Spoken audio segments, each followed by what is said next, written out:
Hello everyone, in today's video we will fix the Nintendo Switch 2 would not turn on, cause power issues. So here is how you can easily fix it.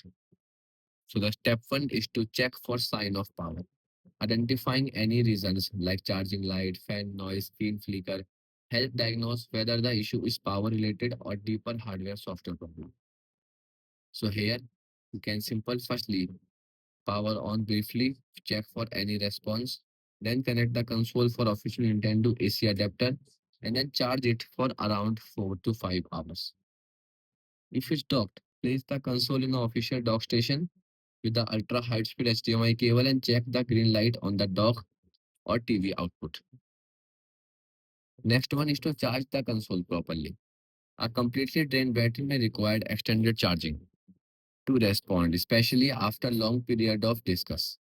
So connect the console to AC adapter, use the original Nintendo charger and cable, and then connect the charger to a wall outlet.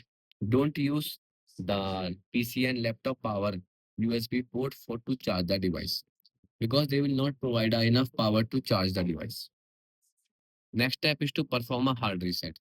A hard reset can clear temporary software glitches or power management issue, preventing the console from booting.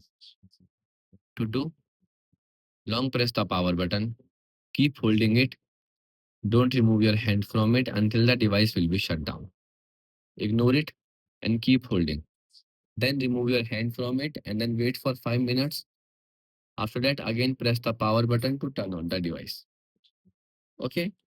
The next step is to you can remove SD card and express card and game card. So a fault or corrupted micro SD card or game card can prevent booting, especially in the console attempt to read corrupted data during startup.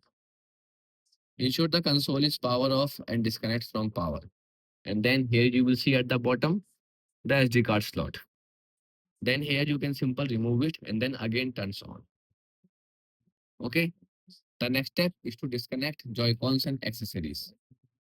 So a fault Joy-Con or pre-rehearsal like USB-C hub or third-party charger can interfere with the power on process.